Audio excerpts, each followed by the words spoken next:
Hello, in this video I'll show you an approval process I created using the approval flow in Microsoft Power Automate. Let's get into it. Alright, this is Microsoft Power Automate, makethepowerautomate.com, and um, I started with the template on the left side of the screen. Click on template, and uh, it should display a lot of templates for whatever you want to do, and click here on approval, and you see the one we want to work with. So the one we want to actually work with is an approval send send an email on Microsoft form submission, something like that. Microsoft form submission, something of the sort. So search for something like this. Yeah, so start an approval process and send email on Microsoft form submission. So you click on that, and so this approval process um, requires like a trigger, an action, and the approval process itself. So So what's saying is when a response is submitted to Microsoft Forms, it's that is the trigger. Then you start the approval flow is started, and then uh, an email may be sent, for successful approval or rejection of the request. So you can normally you send an email to the approver, and then based on the decision of that approver, an email is sent to the requester. So that's how it works, and normally you just click on continue,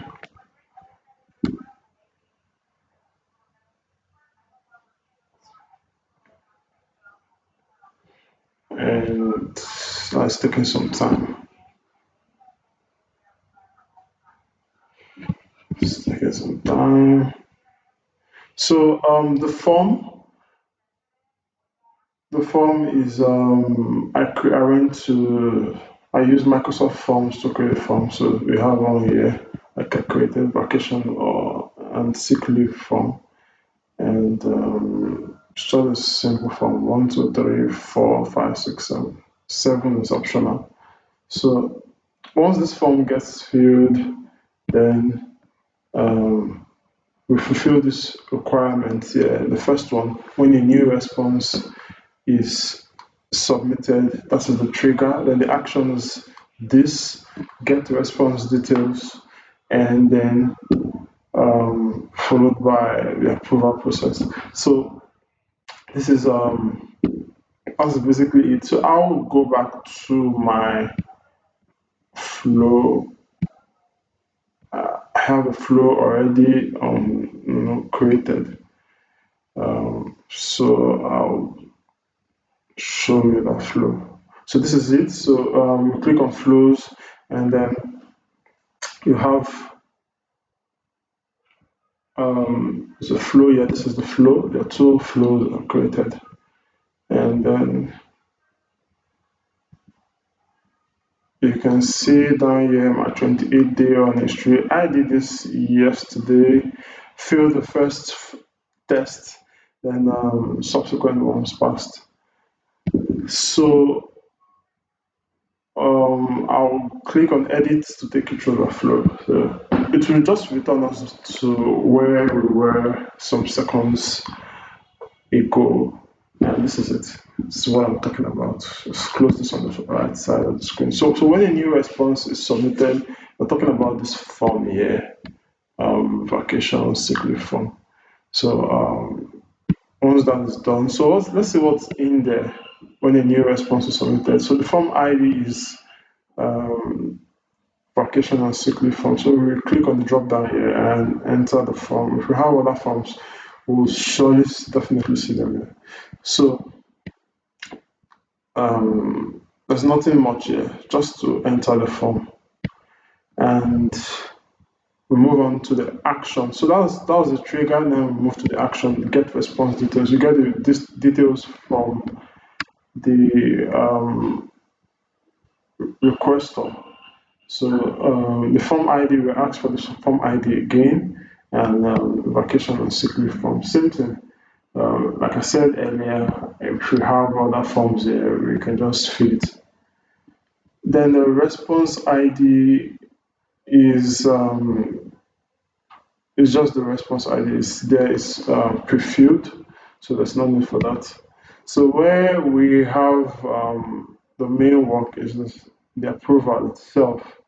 And the approval, we have these parameters to fill. Sorry. So approval type, approve stroke reject, first to respond. So since we're sending to just one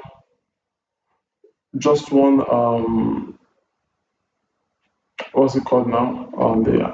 The responder, yeah. I think it's the responder. Since we're sending to just one responder, we just click on first to respond. But we have people, many people, who need to go through that form. Then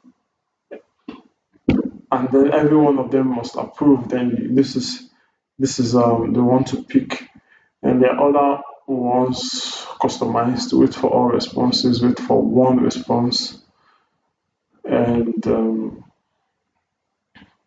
all those apply according to how they are needed, how the form should be handled.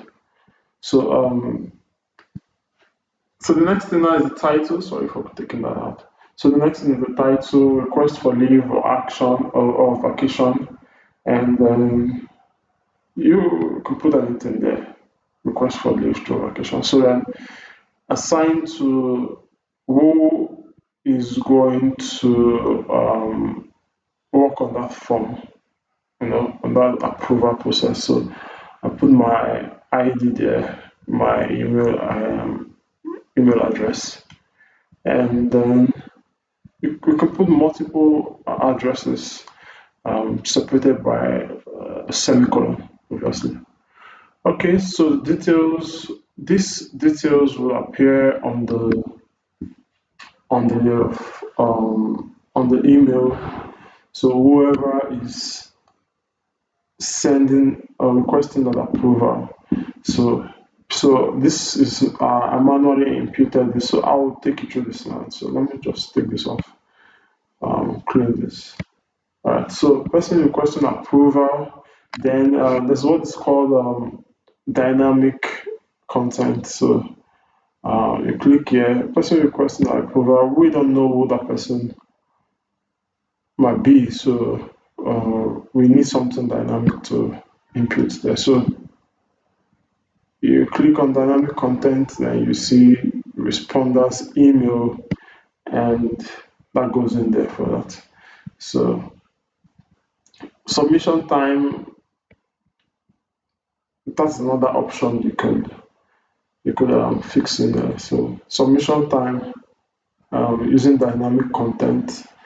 Click here. This is dynamic content slash symbol, and draw it down. Looking for submission time. Yeah. So that's it. So that's that goes in there without any manual fixing. So the item link, this is the link to the form itself. It's the same thing as this link. Then in the link description, you get form responses. If we click on this link, to take us to this. So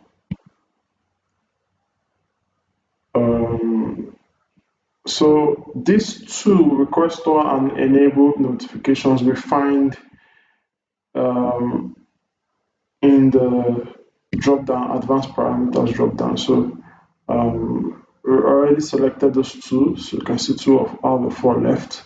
So if you want to use attachments, you can do that. I can enable that and attach files to that. That's that. So we want the requestor's name to be there, the requestor's email. So this is requestor responder's email. So whoever is responding to the, or filling the form. So enable notifications. Surely we want notifications on as they, as they're sent to the to the approver. Yes, the approver. So that's that about starting an approval. So after the approval process has begun, we have options for, conditional options for if the form will be approved or not. So we have two conditions: if the form is approved, true; if it isn't, false. And for each one here, we just click on drop down, expand. So see, send an email for approval. We'll click on it, and in there we have parameters to fill. So we're sending an email for approval to the responders, whoever, those who have responded. Basically, cancel this.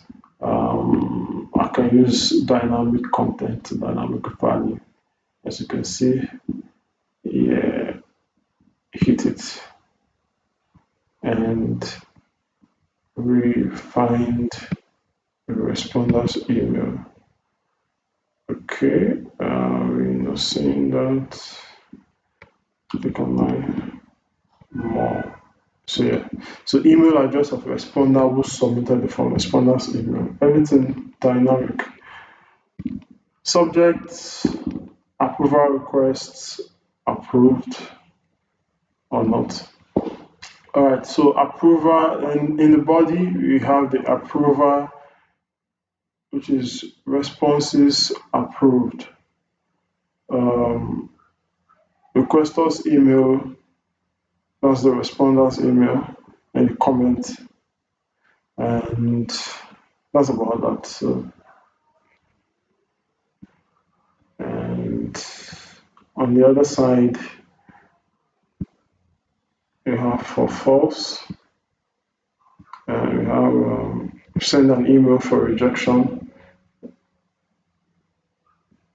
The same thing, practically the same thing on the other side. So request rejected, and comments. Obviously you can see dynamic content for that, and same thing likewise for the two. So that was it. Very easy to do. Approval for anything. You could do anything for the approval. I don't need to say this. I should just test this. So talking about testing, you can test manually, automatically for when you have done it once. And if you haven't done it once, this won't be enabled here, to be grayed out, obviously. Then manually, yes, you can switch systems, switch accounts, and have someone fill the form and stuff like that. So let's do automatically with the recently used trigger, and I'll use this one that succeeded 2 hours ago. Save and test. Alright.